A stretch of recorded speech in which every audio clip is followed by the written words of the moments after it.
civil rights attorney, autism advocate, and founder of the Special Needs Network. I was just a mother on a mission. I sit down for an intimate discussion with Ariva Martin. The beginning of me thinking about how do I do something that impacts what I am living and what I am experiencing. No topic off limits. Marty's diagnosis of autism happened when my mother was dying. That's when you found out. So you had to deal with knowing that your mother was getting ready to pass, discussing the future of autism and lifting that community up. People with autism deserve better.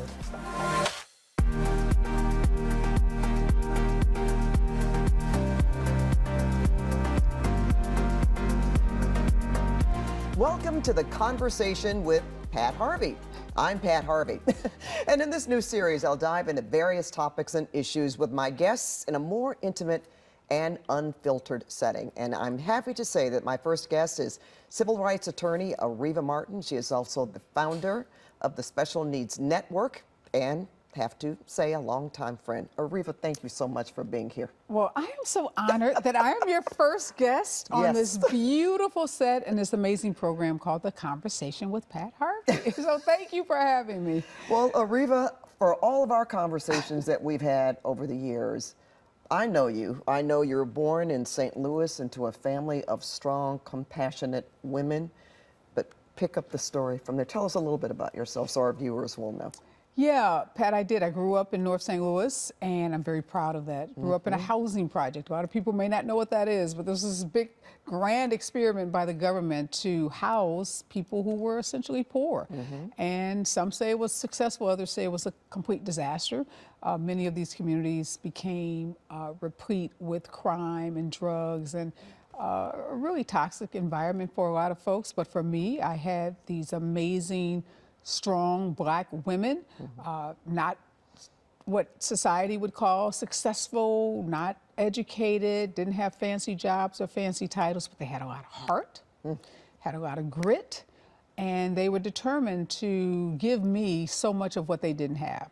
And that meant going to a Catholic elementary school, a Catholic high school, and then my godmother, who was a janitor, using her very, very meager salary. She worked as a maid in the mornings and a janitor at night, used that money to help send me to college. I won several scholarships to go to the University of Chicago and then went on to Harvard Law School. So I have nothing but admiration for my community, and my community is called The Village, and I like to call it out because they're friends that I'm still in contact with to this day. So I like to tell people it doesn't matter where you start, right? You get to write your story, and your ending far more important, and the journey along the way. So that's my St. Louis story. I love it. I go back all the time, so I have relatives there. You do. I do. And you're back and forth in New York because of your daughters. Yes. Who are also going to be attorneys, or also are attorneys, like you, following in your footsteps. Yes, two daughters. We, on social media, we use the hashtag, the Law Chicks. I love it. And I couldn't be prouder of them. My two daughters both had dreams of being professional tennis players. So they had very unconventional, upbringing. They grew up going to homeschool when it wasn't really that popular to do so. Michael left traditional school at 4th grade because of the practices and because of the grueling nature of that junior, semi-pro tennis circuit is so grueling. She was in for a while at a camp. When she was not even a teenager, she went, left home and went to the summer camp in Florida. Wow. But both had. Well, there she is. That Michael? That's me. Oh, is that you? That's you, Ariva. That's me, and that's me graduating from law school. That little girl with her hand up looking so serious, that's a picture of me. But both daughters had career-ending injuries, and it was really tough for them. Michael and Morgan? Yes, Michael, her back and her shoulder, and Morgan, her knee. All right. And so it was difficult for them. They had to accept that their dreams of playing doubles together at Wimbledon and being on the circuit together as the Martin sisters wasn't going to happen. But look at God, Pat, because That's right. they ended up becoming the first ever siblings to attend Columbia University business and law school together. That's so they're both terrific. pursuing joint degrees as legal degrees and graduate school business degrees, and they were the first sisters there at the same time pursuing those 2 degrees. So they have trailblazed already. Like Yes, they figured out how to pivot from that tennis dream to do something that they're equally passionate about, which is the law. And let me just tell you, my husband's a lawyer too. Yeah, I know. So they grew up in a household where, you know, we talked a lot about the legal career, and we have a lot of friends, to be honest, who are doctors and lawyers, and their children wanted nothing to do with their careers. So we are really sometimes shocked on that. Well, that says a lot about you two, though. Seriously, because you're right. There are so many children that don't necessarily want to follow in the exact same footsteps.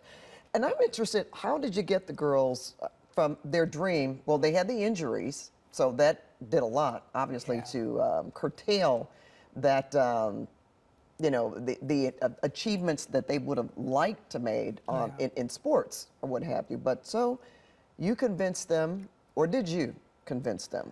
You know, they always wanted to ensure, well, they were clear that they needed a backup plan. They had watched so many athletes have career-ending injuries that didn't pursue their education and then had to go back to school at a later point in time or had to figure out some career. So it was very important to them, even as they were pursuing tennis, that they did make education also very important. So Michael graduated valedictorian of her high school class. They both were summa cum laude graduates from college. Morgan's going to be an honors graduate from Columbia University. So education.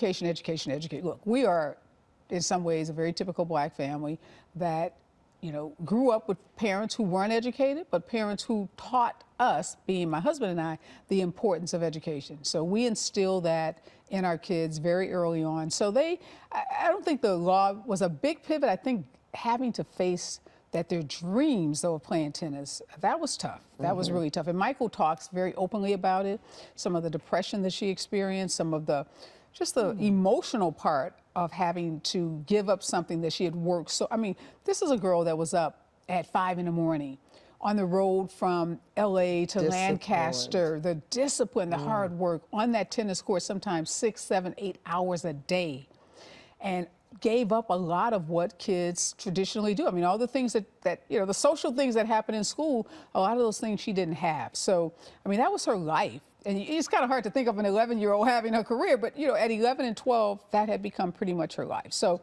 I give them a lot of credit for being able to make that shift emotionally. And if anybody that's ever played sports or has ever been involved in competitive sports, they know the kind of commitment that it takes. Exactly, the time. So they had to be good, putting in all that time. They were good. Yeah, they were good, and they were committed, and they were hard workers, which is what I was really proud of. And they wrote about their tennis dreams and all the things that sports taught them as they were applying to college and then on to graduate school. So it wasn't for naught. You know, they learned so many important lessons about life, question. You know, about determination, about grit. And they could probably still play tennis, just not competitively. Yes, definitely not competitively, and just team sports and you know, how to set your sights on a goal. Correct. And, you know, the perseverance that it takes. So I think they look back with some fond memories of those days, as much as it was also pretty grueling. Well, Ariva, what made you want to go into law? Yeah, you know, Pat, people ask me that a lot. And my first memories of being in that housing project was when I started going to this high school, my high school, Rosati Kane High School, seeing the disparities. I rode a bus from my neighborhood to where this high school was. And St. Louis is a pretty small town, but I had to ride on this bus through some very wealthy neighborhoods. And then when I was younger, I would go with my godmother to her jobs, her night jobs as a janitor. And we'd go to these big office buildings in the county of St. Louis, and I would see these just amazing offices, these big desks, and I would wonder, who works here? Who are these people? You know, they have the honor and the privilege to come to these offices and work. And as I would see the changing of the neighborhoods, something would always, you know, it made me uncomfortable, and it made me ask a lot of questions like, why am I disparities, struggling? the differences. The differences. And then I got to school with kids and I realized they weren't any better than me. Now, their parents owned homes that were a block long, you know, and they had chauffeurs and maids and drivers. But at the heart of it, they were just kids like I was just a kid. So that, I think, was the beginning of me thinking about how do I do something that impacts what I am living and what I am experiencing. And boy, have you done that. So this is all started at a young age, and we're going to talk about that in a moment. But I want to pivot a bit to what you are doing, or what you have been doing for almost 2 decades now. We know May is Mental Health Awareness Month. You opened the Center for Autism and Developmental Disabilities in the fall of 2023 within the Martin Luther King Jr. campus in Watts, Willowbrook. I know that was a dream that you have had, because experiencing the Pink Pump Affair, Evening Under the Stars, this is why those events happened, to raise funds to open this center. So I know how important that it was for you, being involved with these fundraisers and the effort, the work that you put into it. We're going to talk more about Pink Pump, because that's coming up, but the inspiration behind this is another just incredible story of love. Marty, I'll let you share. Yeah, my son, I have 3 kids, and Marty is my youngest, and Marty was diagnosed with autism when he was about 2 years old. And, you know, Pat, when you think you kind of have arrived somewhere, I don't even know where I thought I had arrived, but I thought I had figured out a lot about life. Sure. And Marty's diagnosis of autism happened when my mother was dying. That's when you found out. So you had to deal with knowing that your mother was getting ready to pass, and then you get this diagnosis about Marty having this disease that you probably didn't know much about. Nothing. Right? Honestly, I'd never even heard of it. I was going to say. I had not even met a single solitary person who shared with me that their child had autism. Had seen magazine covers or stories here and there, but had no clue. So what did you do? How did you deal? You knew you had to do something. It was tough. It was really, really tough. Talk about May being Mental Health Month. I, too, grew up in a community where we didn't talk a lot about mental health. Right. I don't think I met anyone that had a therapist until I moved to California, and everybody had a therapist, a trainer, a cook. Not in my neighborhood. I know what you're saying. It wasn't a subject that we talked about. And when I look back now, I was depressed for a while after I got Marty's diagnosis. Like I said, I'm living on one coast, my mother's living on the other coast, but I'm managing her health. So I'm constantly on the phones with her doctors. I'm sending caregivers. I'm bringing her to California. I'm trying to get her to move to California. Anybody ever have a sick parent and know how difficult managing the care of Especially your parent when they're is? far away. You are still their child. Yes. And no matter what, you can't order them around. You can't make them do anything. And I so wanted my mother to move to Los Angeles. We brought her out here, and we thought we could just convince her. And she stayed a while, and she wanted to be at home. I want to go home. In her environment, her surrounding. Her environment. Yes. And after arguing over, you know, I had to give in. I had to say, I have to let you manage your health. And so that was a very big issue. And she did pass as we were getting the diagnosis. And I remember coming back from St. Louis. We buried her in St. Louis, her hometown.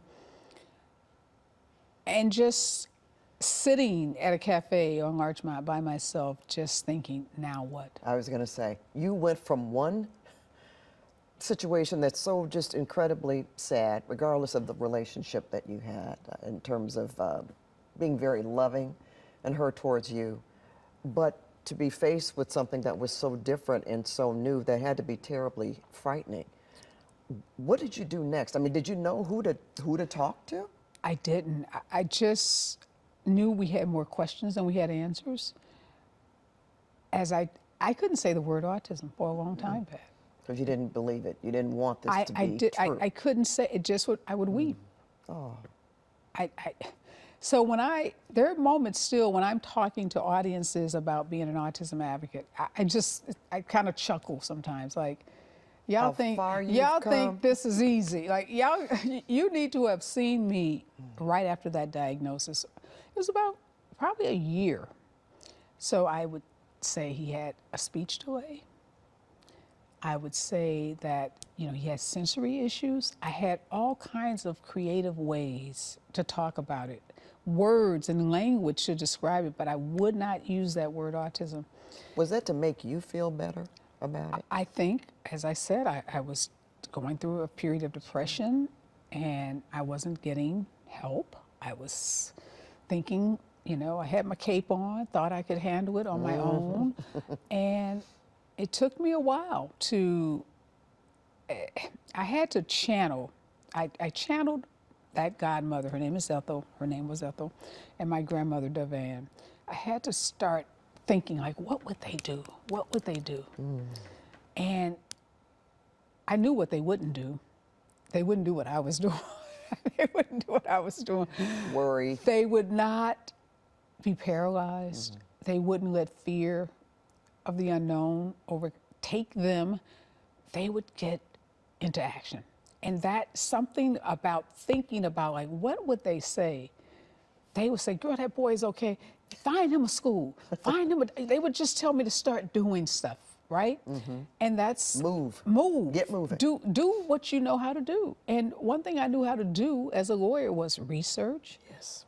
I had a law firm. I have a law firm. So I knew people I could call. So I could get resources, I could get information. So I just started, and it led me someplace I didn't know where it was going to lead me. I was just a mother on a mission to find a school, to find educational support, to find doctors, to find interventionists. I was just on a mission to do what every parent who gets that diagnosis eventually, some are able to do it on day one, some like me may be 6 months in, a year in, but eventually you have to get moving. Well, it's because of people like you that people are able to do something on day one. I'm just going to say that because I've witnessed it. Once you decided, though, to do your research, to get moving, to do something about it, to find out more information, you also discovered something else, Ariva. In Black and brown communities, it's very difficult. Yeah. Okay. Tell me about that. I went from anguish, and at one point I was angry. I got mad. I got mad because I realized that there were people who looked like me that had so much less. And this is when I had that realization. I took a class over in South LA, and it was a class that was happening at like 10 o'clock to 2 o'clock in the afternoon. So I'm driving, I'm self-employed, I can leave, I didn't have to report to anyone. I would get to the class, and there were a bunch of parents there, Black parents, who had quit their jobs to be at this class. And they started asking me questions about services, and they thought I had the answers because they learned I was a lawyer, but I was just learning a lot myself. But I had figured out how to get Marty services. And what I would hear from them about how little they had for their kids, that's what made me angry. Like, you mean to tell me there are other Black families like mine that look like me, that are from communities like the one I grew up in, that have kids with autism, and they don't even have, 1/10 of what I've been fighting for in terms of services for Marty? And that really angered me. And that's, when I think about the impetus of all the work I do, it was that. And if my godmother and grandmother wanted me to do anything, it would be to stand up for, give a voice to, and to advocate for those families. And that is what I have been so privileged and honored to do for now almost 2 decades. And you know, Ariva, you also discovered that even in their communities, or our communities, those services weren't there. So imagine a family having to get on a bus, possibly being able to get an appointment out of their area to even have access to these services. Then along comes Ariva Martin, with her light bulb going off, and you're thinking, I want to do something where people can go where they are and get the services they need. Is this how Pink Pump came to be? This is how Pink Pump came to be. This is how that Autism Center came to be. We're going to get there. Yeah, no. I know Pat, that's why. I was literally driving. One summer, I drove to Santa Barbara once a week to take Marty to see some therapists. I would be on the road at 6 o'clock. We wouldn't get to Santa Barbara till almost 10. We would stay until about 4. And you can imagine the traffic coming back. We would get home around 8 o'clock. And again, self-employed, able to take a whole day off work and do that.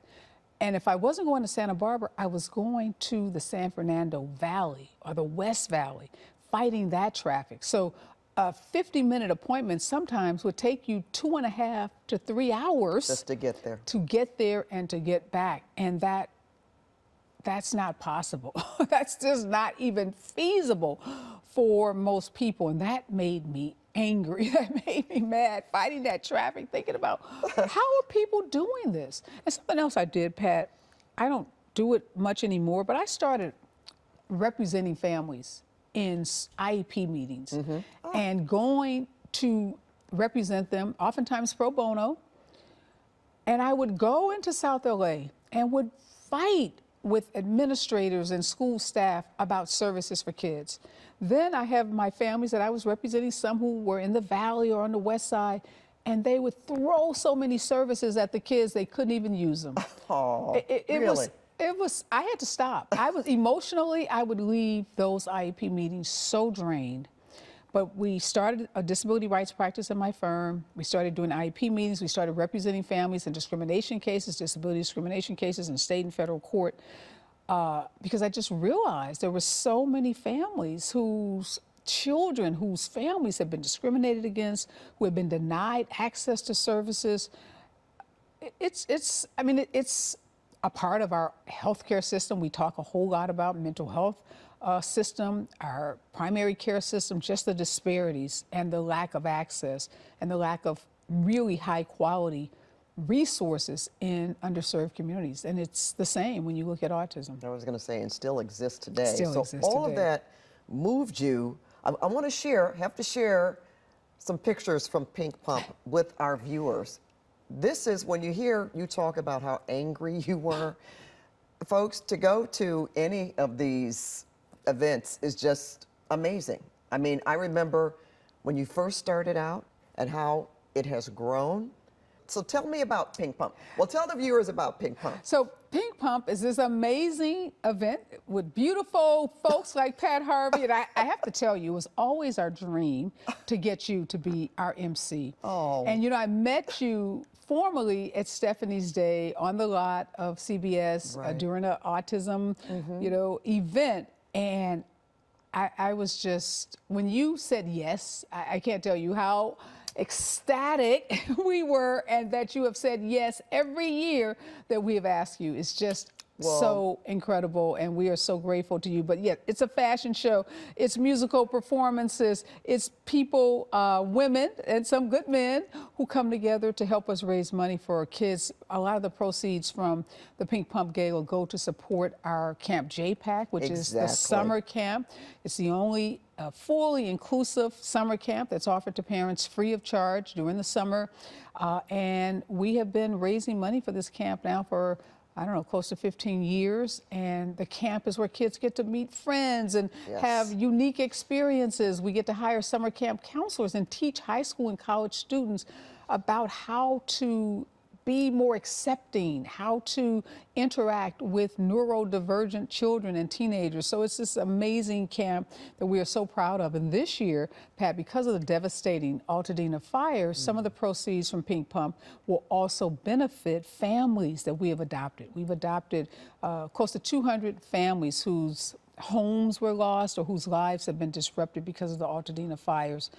We want to make sure that those families are given support, given love, given financial resources and other resources that they need. So this year, Pink Pump has an extra special meaning because it's Camp JPAC, but it's also fire victims. You do so much, and I must say, what draw me, the first time I went, I think I may have brought my sister to that one. Yes. It was a special needs. Michelle has been there. But it's just watching the work that you do.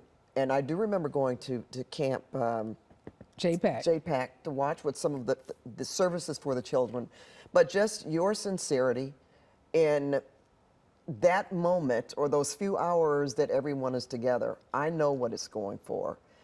And I want you to talk a little bit about the center, because when you opened that a couple of years ago, I said, oh my God, this is her dream. I went to see it without a camera because I wanted to witness for myself, just to see, here's somebody that you know, or you've seen talking about a dream for years. Yes. And then it came true. And it's just amazing. You're doing amazing work, your classrooms.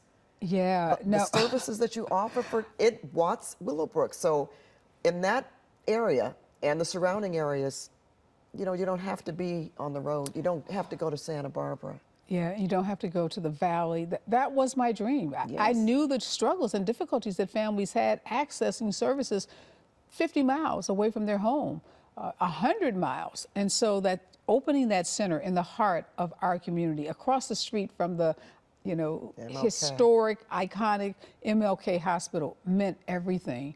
And I tell you, one of my therapists told me the other day that the kids call the center Disneyland, that they have so much fun, and it is like they're home away from home. They love to come. They have a hard time leaving when it's time to go. The parents love it, and it is such a great feeling. And you were at so many of these events where we were telling people, okay, next year. And whenever you build a project this large with, you're doing it in conjunction with the County of Los Angeles, a big governmental entity. I give them a lot of credit for, Mark Ridley Thomas was in office at the time at the county, and he saw the vision and helped us, you know, build this center that has served so many kids. At times it got a little rough. We didn't know if it was going to happen. Delays happened, but it is open now, and it is just exceeding all expectations. I have to tell you, Pat, we've opened many CAD centers now in Riverside, in Valencia, in Kern County. Oh my and this goodness. year we are slated to pilot a center in San Diego. Wow, that's amazing. All because of the work of this woman here. I don't know where you get your energy. I think I've told you that many, many times, but that's where it starts. And one thing, you have your hands in everything that happens. I know that. Yes. You know, because you know this is what you want. This is the vision that you have, and you know that's what's necessary. It's got to make you feel like $1 million to hear kids say they thought they were at Disneyland. Yeah, I tell you. All right? I mean, and something else that really warms my heart. We have about 500 employees now at SNN. 500. 500. Now that is remarkable. That's grown. I remember going to Crenshaw. Yes, you Crenshaw remember Boulevard? Crenshaw? Yes. We have 6 offices now around the state. Young people, Pat, 25, 22, starting their careers. I'll tell you this story. A young man started working with us. We have a job training program. He started his job training program. He grew up in East LA, got a scholarship to Harvard. Wow. Got to Harvard, had a real difficult time making the adjustment. While there, got diagnosed with some mental health issues, had to take time off, wasn't sure he was going to even get back there. After some time off, getting some therapy, getting him some good programs, he did get back, graduated. Didn't know what he was going to do. Had thought he was going to be pre-med, but realized that really wasn't, you know, what he wanted. Gets back to LA, just kind of meandering, not really taking advantage of that Harvard degree. Finds our job training program, goes through the job training program, now works for Special Needs Network, is a trainer, is in a master's program to become a speech and language pathologist, was on stage at a conference that we gave 2 weeks ago, talking to an audience of 400 people, telling his story. So in addition to the kids on the spectrum that we get to serve, it is these young people, and you know, these indigenous leaders that we are bringing up, who are going to be leading in the field of behavioral health, who are going to be leading in the field of autism, because they came through Special Needs Network. And these aren't you know, the kids that couldn't get jobs. I'm talking kids with degrees from Harvard And that's saying UCLA and, you know, the best colleges in this country who want to give back to their community, who want to do good while doing good. And that, I mean, that's got to make you feel, when I see because that's your leadership also. You are the example. They wanted to follow. They could, like you say, they could have done anything. Well, I am so blessed. I would be remiss if I did not mention the board of directors of Special Needs Network. I have some board members who have been riding with me from day one, dedicated, hardworking, show up, give their time, their talent, their treasure. Bonnie Berry Lamont, Sonia White, Rahel Cook, Dr. Anshu Batra, Randy Miller, Oscar Madrigal, Kim Whitley, who we recruited to be on the board, Alicia Jones, Tinsy Taylor, just they're all an remarkable amazing women. Group of women, a couple of guys who see the vision, some who have children who are neurodivergent, others who don't. But people who just have a passion for serving and giving back to their community, and they saw the vision that I saw when we were just a little engine that could, working in a cubicle out of my law firm with, you know, our 1 or 2 volunteer employees, to now, you know, having this impact all over the state. So I am so blessed to work with this incredible group of men and women, and then the staff, the team at SNN, just the hardest working folks you ever wanted to meet. I mean, who work at such a high level of excellence. And you said I have my hands in so much of Special Needs Network, and the reason I do that, Pat, is because one thing, when you grow up in these poor communities like the one I grew up in, there's this, I don't know, people think that poor people don't want what everybody else wants. Right. And they think that it's okay to treat us like second-class citizens. Should be satisfied with whatever. Hand-me-down, raggedy, dirty clothes. You don't have anything. How dare you want a new garment? How dare you want a clean, pressed garment? And so when I started SNN, I would always tell, and I do this to this day to staff, I want people that come to an SNN event to have the same experience they would have if they were in Beverly Hills, if they were on the West Side, if they were in the Valley. I don't want people to come to our events and feel like we just put this together. I want them to feel like we've thought about them and we care about them. And I know you're not poor because you chose to be, and I know if we help you, you could be whatever you want to be. And that was so important. That is so important to me. Well, what's important too, since you mentioned it, at the Pink Pump events, you always have families come. Yes. And they tell their story. So here they are with people from all walks of life. Yes. A lot of people, they probably thought, well, I would never get to meet this individual. And it is first class. It is a good time for a good cause. Yes. Now, Ariva, let's get into the science a little bit. I know you do your own research, of course. We have heard many things. According to the CDC recently, I want to give some numbers. About 1 in 69 children were diagnosed with autism in 2012. In 2022, that number went up to 1 in 31 kids. Health and Human Services Secretary Robert F. Kennedy Jr. has been, okay, I see that face. He's been very vocal. Did I make a face? Yeah, you did. I was trying not to. Okay. Yeah, I know it. But you know what? He pledged to find the cause by September. And he also said this. These are kids who will never pay taxes. They'll never hold a job. They'll never play baseball. They'll never write a poem. They'll never go out on a date. Many of them will never use a toilet unassisted. And we have to recognize we are doing this to our children, and we need to put an end to it. You know, I have a podcast called The Special Report, and I needed to respond to these comments, these flat-out inaccurate statements made by our Health and Human Services Secretary. So I did a 2-camera video first, and then on my podcast, The Special Report, I had a scientist, a neuroscientist from UCLA, come on. I had a parent. I interviewed a professional baseball player on the spectrum. I interviewed a young man with 2 degrees from Loyola who worked for Special Needs Network for 3 years and who now is working in a family foundation. Come on, because it was important for us to debunk this disinformation, to set the record straight. The notion that by September, there's going to be some miraculous revelation of a cure for autism is just flat out wrong. It's gaslighting and it's dangerous. The scientists like Dr. Geschwin from UCLA and other top neuroscientists around this country have been studying the causes of autism. And I know this because Special Needs Network is in a partnership with UCLA in a genetic study that's been going on for a decade now, studying the causes of autism and this notion that it is an epidemic, that there's some toxin, and Kennedy says he didn't know it has to be something in the environment because when he was growing up, he didn't know anyone with autism. Well, I'm sorry, there were people with autism when you were growing up. Now, whether you knew it or not is on you. Yeah. But to suggest that this is something new, it's just so wrong in so many ways. And most importantly, it's so dangerous, Pat. We have come out of an era where parents, there was a theory called the refrigerator mom theory that posited that cold mothers who didn't hug their children enough caused autism.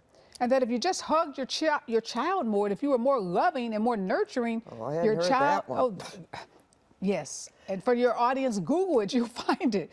So when someone talks in the way that Robert F. Kennedy talks, it places the blame and it causes people, primarily parents, to start looking at themselves, wondering, well, what did I eat when I was pregnant? Where did I go? What did I, breathe? What air did I breathe? And that places the blame in the wrong place. And it takes away from the science. And the other thing we should note, at a time when he says he's going to tell us the cause in September, let's be real clear. The administration, the Trump administration, Robert F. Kennedy, they are cutting critical funding that's needed for autism research.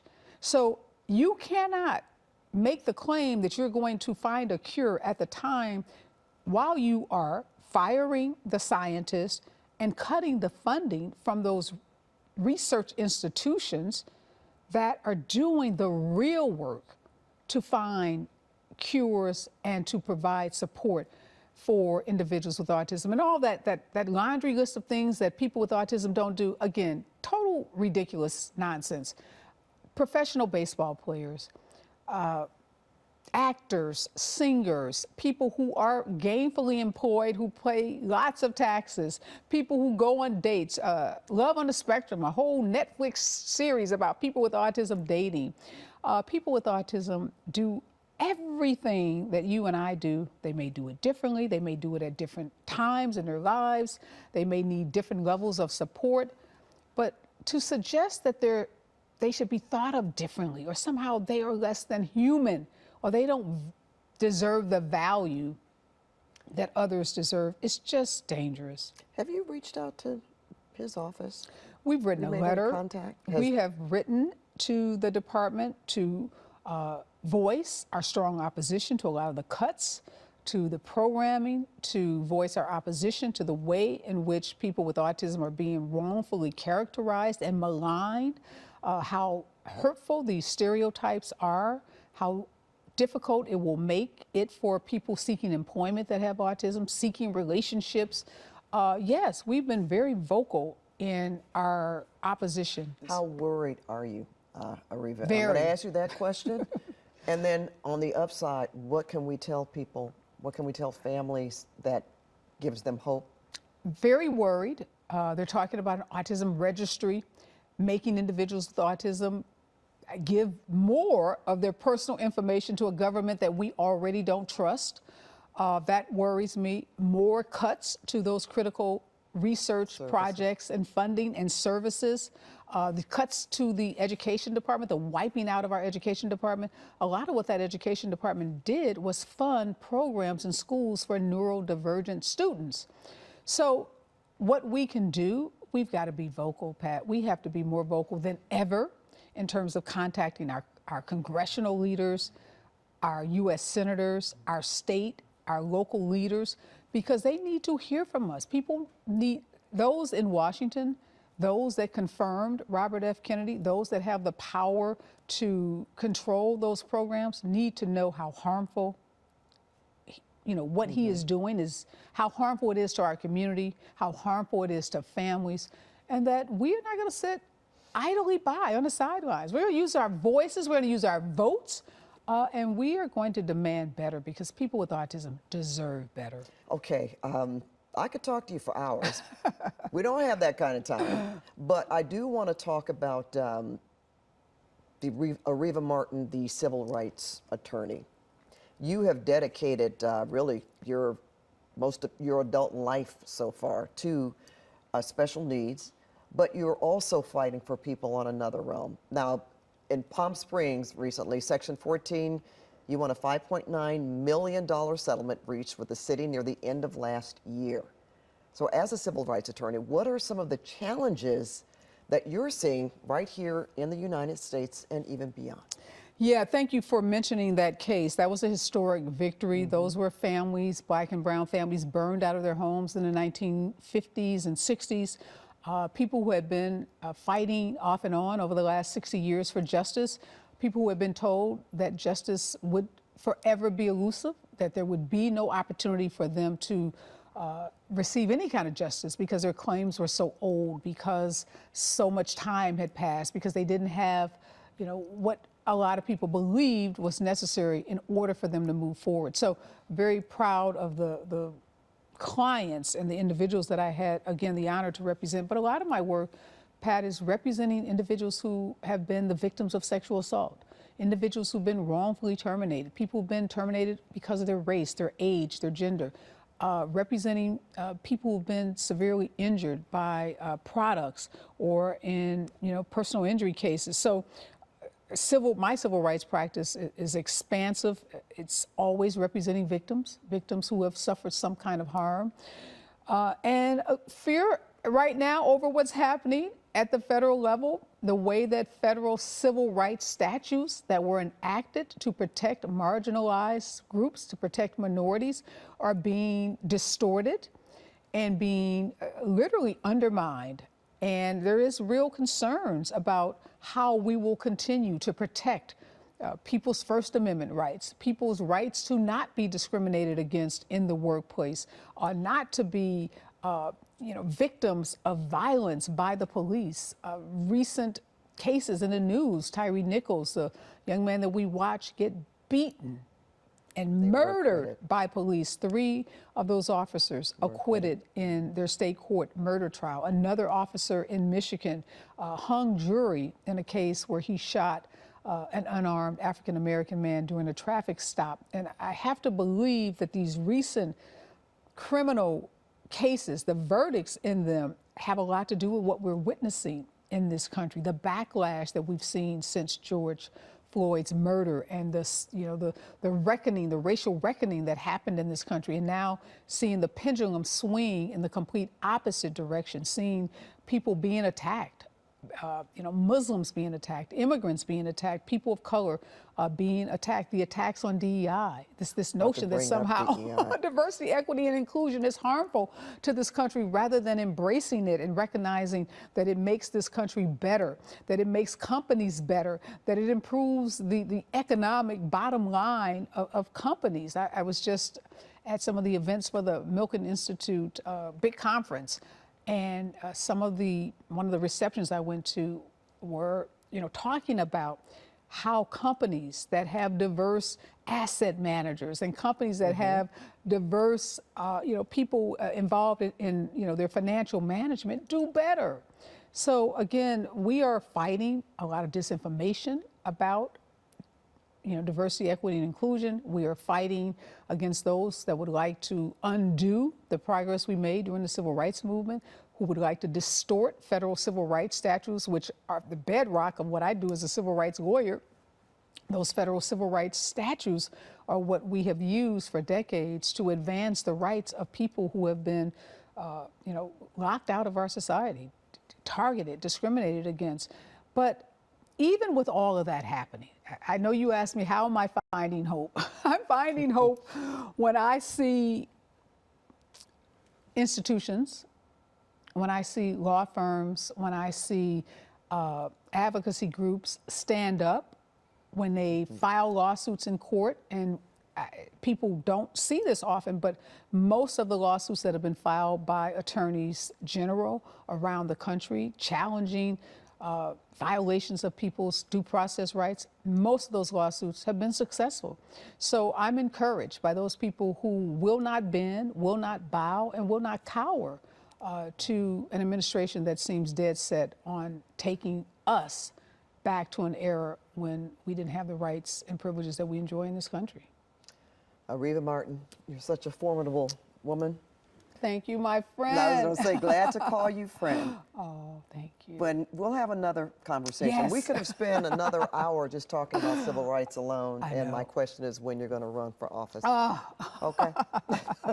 And That conversation when we come back. okay. And thank you for watching the conversation with Pat Harvey. Make sure to check your YouTube page for future episodes.